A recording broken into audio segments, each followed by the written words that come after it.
प्रणाम देवी राधा। आपको प्रतीक्षा कराने के लिए क्षमा चाहता हूँ। द्वारका की सभा में आपका स्वागत है श्री हनुमान। धन्यवाद। जय हनुमान ज्ञान गुण सागर, जय कपीस तिहु लोक उजागर। पवन पुत्र हनुमान जय हो महाबली हनुमान।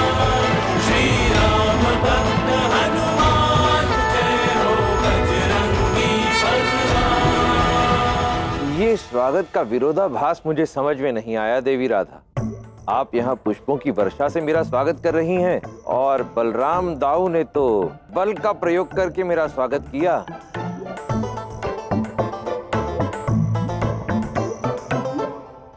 क्योंकि आप अतिथि हैं, वो भी कृष्ण के, और आप मन में जो भी उद्देश्य लेकर आए हैं ना, वो हम सभी सुनेंगे। किंतु आप हमारा आतिथ्य तो स्वीकार कीजिए।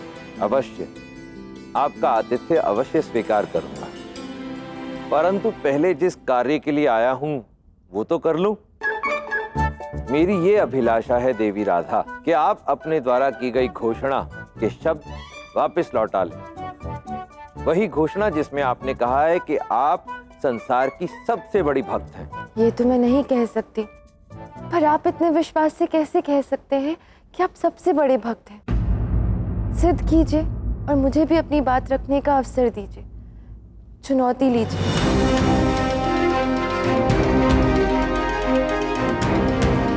ये भी उचित है, सबको समान अवसर मिलना चाहिए। तो ये बताइए देवी राधा कि समस्त द्वारका वासियों की दृष्टि में आप संसार की सबसे बड़ी भक्त हैं? जी, किसी को कोई आपत्ति नहीं है। उचित है।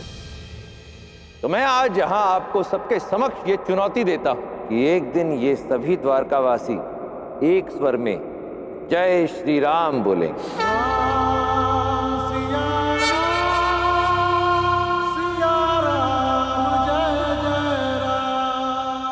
और मेरा भी पूर्ण विश्वास है कि सारी द्वारका आपके समक्ष जय श्री कृष्ण बोलेगी।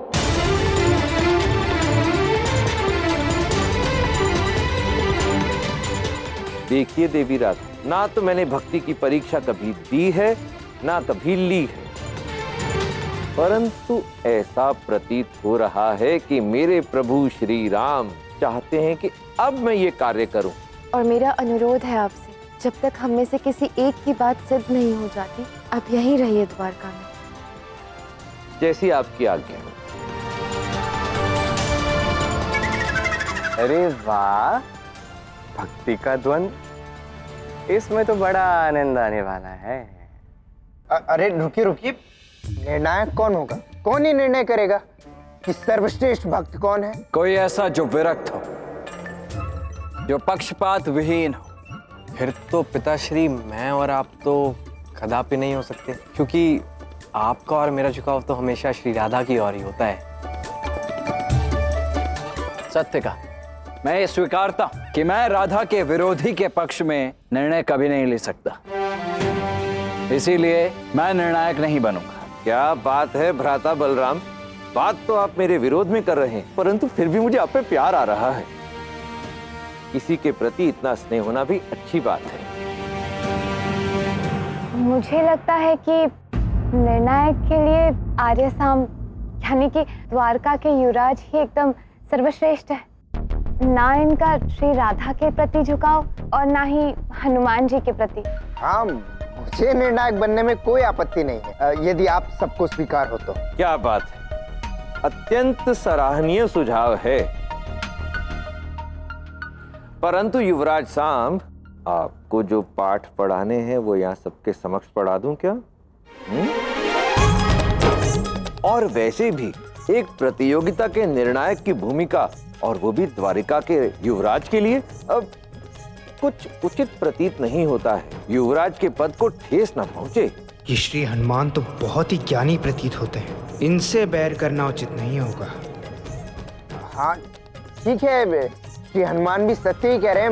मुझे भी निर्णायक बनने का कोई लोभ नहीं है, मैं ठीक हूँ। शुभ है, सबके समक्ष अपनी लाज बचा ली युवराज सांब ने। परंतु ये क्या है, द्वारिका में तो मुझे कोई निर्णायक मिल ही नहीं रहा इस प्रतियोगिता के लिए, क्योंकि यहाँ के तो सभी प्राणी राधा और कृष्ण की ओर ही अपना झुकाव दिखा रहे हैं। क्या यहाँ पे कोई एक भी है। एक व्यक्ति ऐसा है जो मेरी ओर से निर्णायक बन सकता है। वो वहां मुझे मंदिर में मिला था। हाँ, कौन था वो? अब नाम पता तो मुझे पता नहीं, परंतु था भला आदमी। पर जिसे कोई जानता नहीं है उसे बुलाएंगे कैसे? वो तो मुझे पता नहीं देवी राधा, परंतु यदि वो व्यक्ति नहीं आया तो हम सब यहीं के यहीं खड़े रह जाएंगे। इस समस्या को तो केवल कृष्ण ही सुलझा सकता है। किसी ने मुझे स्मरण किया राधा रानी?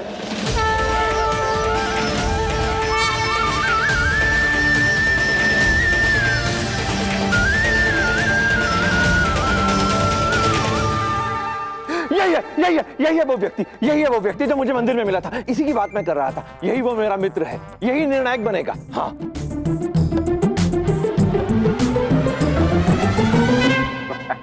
श्री हनुमान, ये आप क्या कह रहे हैं? ये निर्णायक बनेंगे? हाँ, ये निर्णय करेंगे। कोई आपत्ति है क्या? मुझे तो कोई आपत्ति नहीं। होनी भी नहीं चाहिए। आपको विश्वास है ये निर्णय करेंगे? हनुमान जी, आप जानते हैं इन्हें? नाम तो पूछ लीजिए, नाम क्या है इनका? अरे नाम में क्या रखा है, ये भाव में स्वभाव में सज्जन है। मेरी ओर से निर्णायक यही होंगे। एक बार ज्ञात तो कर लीजिए कि वो कौन है, नाम तो पूछिए उनका। अरे युवराज सांब, आपको इनके अच्छा रुकिए मित्र, इन सबको आपके नाम में बहुत रुचि है। इन्हें अपना नाम बताने की कृपा करें। बताइए। कृष्ण। सुना? कृष्ण। द्वारकाधीश कृष्ण। द्वारकाधीश कृष्ण। कृष्ण। कृष्ण। देवी राधा के कृष्ण।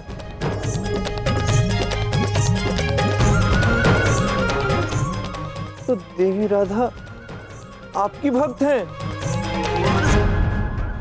ये मुझसे क्या हो गया प्रभु? युवराज साहब, आपने मुझे रोका क्यों नहीं? मैंने आपको बताया तो था। अरे वही कृष्ण है जिसके लिए आप राधा के विरुद्ध खड़े हैं और आपने उन्हीं को निर्णायक बना दिया।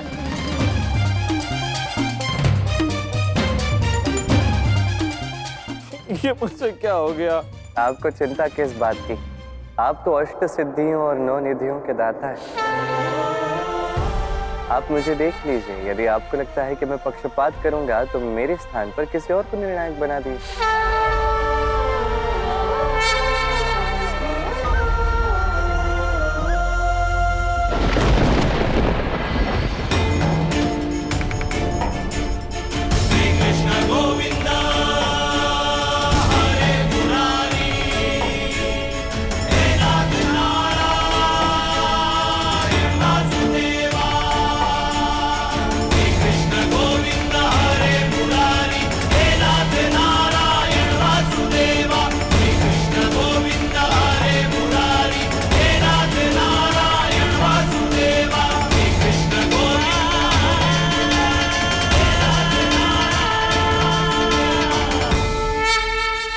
तो कहिए, क्या आपने निर्णय कर लिया?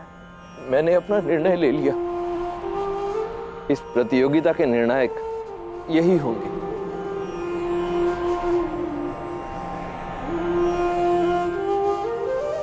क्योंकि ये महापुरुष कभी किसी से छल नहीं करेंगे। और ये निर्णायक का पद मुझे स्वीकार है।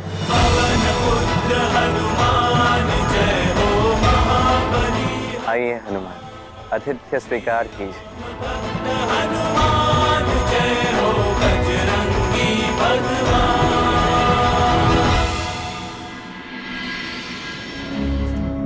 अरे ये सब क्या हो रहा है?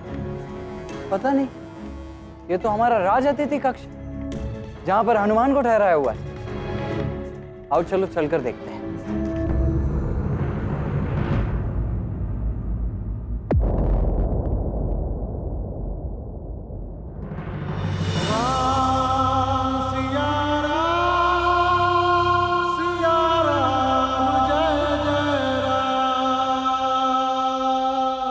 भ्राता बलराम, देवी राधा, आप दोनों का स्वागत।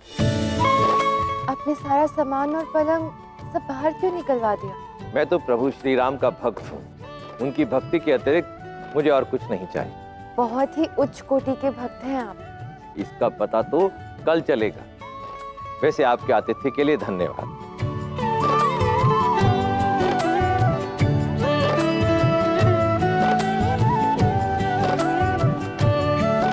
आप कहाँ चल दिए बलराम दाऊ? आपसे तो एक अति विशिष्ट बात करनी है। मुझे अति विश्वसनीय सूत्रों से पता चला है कि समस्त द्वारिका में आपसे अधिक स्वादिष्ट लड्डू कोई नहीं बनाता। भूल से बता मत देना कि आप बड़े अच्छे स्वादिष्ट लड्डू बना सकते हैं। नहीं नहीं, ऐसा तो कुछ भी नहीं है। ये किसने कह दिया आपसे? हे प्रभु श्री राम, ये द्वारकावासी कितना असत्य बोलते हैं। मुझसे किसी ने कहा कि समस्त द्वारिका में बलराम दाऊ से अच्छे स्वादिष्ट लड्डू और कोई बनाता ही नहीं। आप एक काम कीजिए, इन्हीं द्वारकावासियों के समक्ष जाकर ये घोषणा कर दीजिए कि आपको लड्डू वड्डू बनाने कुछ नहीं आते। ये आप क्या कह रहे हैं? ऐसे कैसे मैं सबके समक्ष ये स्वीकार सकता हूँ कि मुझे लड्डू बनाना नहीं आता? वो आपके बारे में असत्य कह रहे हैं, मिथ्या बातें फैला रहे हैं। आप सबके समक्ष जाकर ये स्पष्टीकरण दीजिए कि आपको लड्डू बनाने आते ही नहीं। नहीं नहीं, ये सत्य है कि राधा के अतिरिक्त समस्त द्वारका में यदि कोई सर्वश्रेष्ठ लड्डू बनाता है तो वो मैं ही हूँ। मुझे पता था, मेरा कार्य हो गया। प्रभु श्री राम की भक्ति के पश्चात मेरा सबसे प्रिय कार्य है गोल गोल स्वादिष्ट स्वादिष्ट लड्डू खाना। अब आपको कहीं जाने की आवश्यकता नहीं है। आप यहीं इसी कक्ष में विराजमान होइए और मुझे स्वादिष्ट देसी घी के लड्डू बनाकर खिलाइए।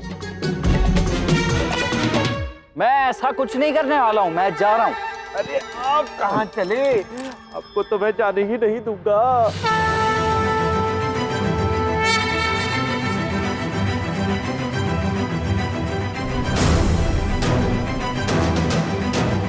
ये मैंने रेखा खींच दी, अब आप कहीं नहीं जा सकते। तो ये रेखा क्यों खींच दी आप?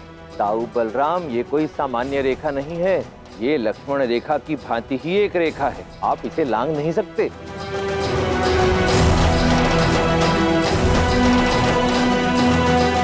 अच्छा, तो अब एक रेखा रोकेगी बलराम को? विश्वास नहीं होता तो प्रयास करके देख लीजिए।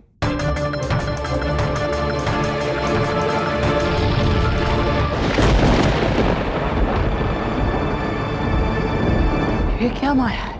ये माया नहीं है, मेरे प्रभु श्री राम के अनुज लक्ष्मण जी की शक्ति की छाया है।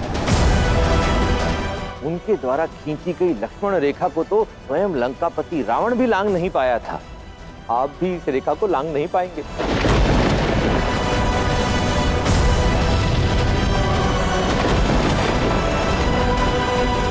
मैं आपसे कह रहा हूं, आप व्यर्थ ही प्रयास कर रहे हैं, मत कीजिए। किंतु ये लक्ष्मण है कौन और ऐसी रेखा बनाई क्यों उसने?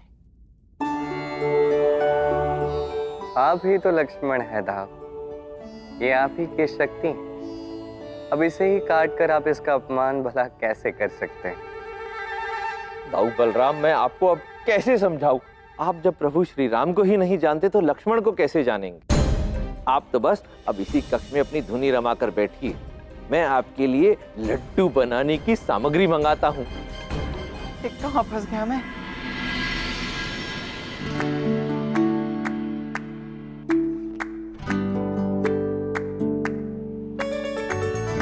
कृष्ण, इस चुनौती को मैं कैसे जीतूंगी? मैं तो हनुमान के विषय में कुछ जानती ही नहीं हूँ, पर कदाचित तुम जानते हो। बताओ ना, क्या संबंध है उनका तुमसे और क्या शक्तियां हैं उनकी? हनुमान का संबंध केवल मुझसे नहीं, तुमसे, बलराम दाऊ से और हम सभी से। और उचित समय आने पर तुम्हें ये ज्ञात हो ही जाएगा राधे।